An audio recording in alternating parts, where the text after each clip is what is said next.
What's going on, y'all? Virgil in the Cut saying hi from Seattle. I've been spending the last week visiting some friends while also working remotely. But you know I had to come back and do a video real quick for this week before I head home to the Midwest.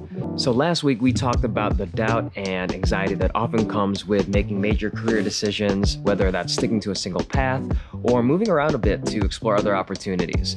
Fellow young professionals out there, I know sometimes we get a bad rep for job hopping, but keep in mind even baby boomers born between 1957 and 1964 in the US have had an average of 12 jobs. But regardless of whether or not you are making a career switch or just thinking about developing yourself further in your current role, I want to share 3 quick sustainable practices that you can do today that will help you gain a better understanding of yourself and help you develop professionally even faster.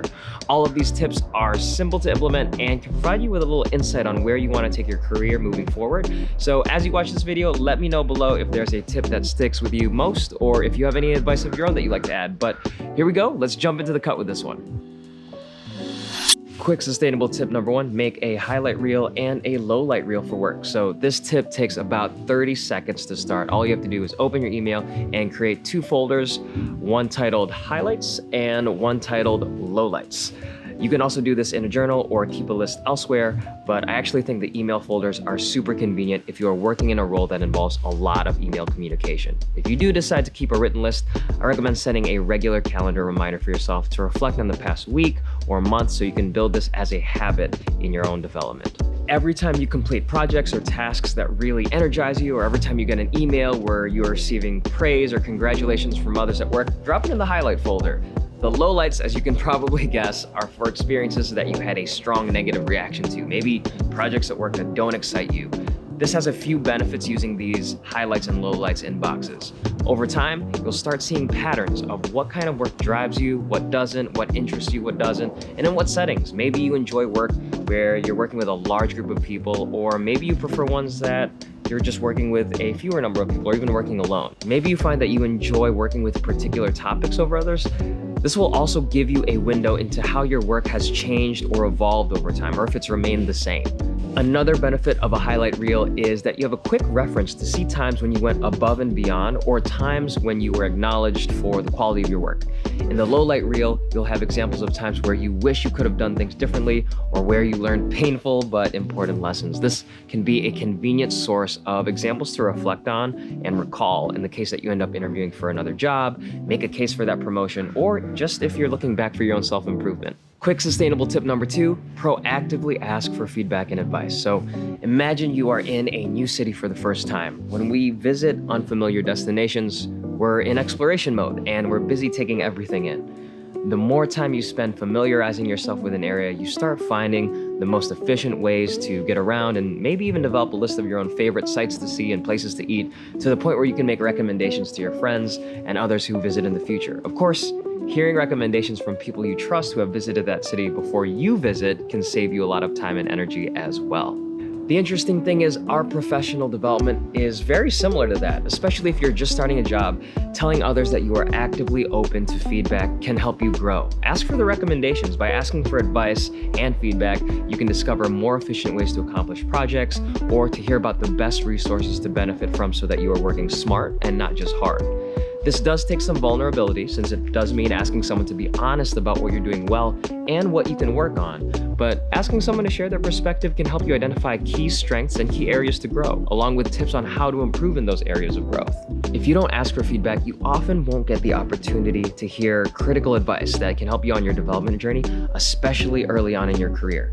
So asking for help, asking for advice, this is beneficial even if your role already includes a more formal structure of feedback. You're letting others know that you value their perspective, and who knows, they may keep an eye out for additional opportunities for you since you are busy being proactive with your own development. To get started, identify 1 or 2 people you trust and look up to. This person could be a boss, a manager, another person on your team, or even someone outside of work who you look to for advice. Explain that you're looking for ways to improve and would love to hear their thoughts. The worst they can say is no, but in many cases, you'll find people are willing to support you and be a part of your growth journey. Over time, these people you talk to may become more formal mentors who can give you regular advice and guidance. Quick sustainable tip number 3, build your network through monthly conversations with others. Outside of asking for advice, one thing I wish I did earlier on and more often in my career path is connecting with others who inspire me, just simply to learn more about what else is out there and learn from other people's experiences. Oftentimes, I would only reach out to others when I was on the cusp of making a major career decision, and by the time I was in that zone, I felt like I was already in a rush without the time or energy I really would have wanted to devote to make a fully conscious decision, considering all my different options. So don't wait until the moment you need to make a career decision to learn about other paths and connect with others. I recommend reaching out to people at least monthly just to chat about their own career paths and experiences. These can be people already in your work network or people you'd like to learn from outside of your network. So even if it's a cold email you end up sending to ask if you can grab a coffee with them and chat, or nowadays to schedule a phone call or a video chat, again, the worst that they can say is no, or they may not respond. But similar to asking for feedback and advice, you'll often find that even cold calls to others where you're expressing that you'd like to learn more about their experiences generally get more positive responses than negative ones. In addition to learning lessons and new experiences from others as you think about your own path, you're also actively building your network, which can be helpful if you ever decide to make a move into another direction, or you may even create connections that help you grow and accomplish things in your current role to help you think about things more creatively or more effectively. And there we go, 3 quick sustainable tips that can help give you a boost on your own professional development journey. We have highlights and lowlights, proactively asking for advice and feedback, and building your network through monthly conversations with others. All these tips are simple and they seem pretty basic, but they are some of the most impactful and sustainable ways that you can develop and reflect on your own development.